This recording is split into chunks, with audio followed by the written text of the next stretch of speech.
What happens when you die, Hugh, do you think? I've just been reading about it this morning. Oh, somebody knows? Somebody wrote a book about it? Yeah, it's called the Bhagavad Gita, and I was just reading it today. And I remember reading this thing, and it tells you what to do at that moment of death. And I remember thinking, oh man, this is like a fairy tale to me, because I've never actually faced a moment of prolonged knowing I was going to die, or thinking I was going to die. I haven't had that moment yet. But I have had a glimpse into what it will be like for me. I was researching this movie, The Fountain. I play a brain surgeon, so I was invited in to see some surgery. This woman, and just before we went in, the doctor told me that the woman was going to die. It was a recurrence of a tumour, and it was the size of he said almost the size of a tennis ball in her brain. He said, we're going to operate on it. And they kept her awake. It was the most extraordinary thing. They kept her awake so that they knew, as they're cutting into the tumour, whether they're cutting into speech parts of the brain or movement. So she was playing a kind of video game, lying down, the entire skull, the top half of the skull is off. And they're cutting in and they're asking her questions. She has to play this video game. But I've gone past the point. As she was wheeled in, I just had the information that she was going to die. And she had blonde hair. My wife has blonde hair. And for about a second, I almost was sick from the fear of thinking, what if that was her? And then I won't lie to you, then almost straight after that came the idea, what if it was me? And I was terrified, absolutely terrified.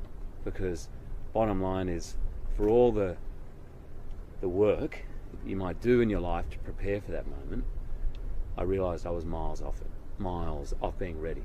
I mean, I think if I could aspire to anything, that great story about Socrates on his death, when he'd taken the poison, and the poison was going through his body, and he's explaining how it's going up his body, and he's starting to go numb in his feet, and his disciples, I suppose, for want of a better word, are crying, and he turned to him and says, why are you crying? I've prepared my whole life for this moment. And he was fine with it. He was absolutely fine. And in fact, quite calmly explaining what was going on in his body, because he wasn't attached to his life in the same way he wasn't attached to death. I think death, you said at the beginning of this interview, you said, I'm going to ask you a very simple question. What is God? And I think death is as simple as that. I think it's another moment. It's another moment that we live through. And my feeling is, whilst our attachment to the sensorial life, which is really our connection to this, it's really our only connection, real, to this creation, is what we perceive through the senses, that goes, that somehow the soul, or the God within you, kind of carries on. I don't know, maybe it takes, I've read lots of different things. You go into some kind of waiting area, you take on another body. I mean, I grew up with the whole idea of heaven and hell, and there'll be judgment. And I think there probably is, but I think it's just more simple, cause and effect.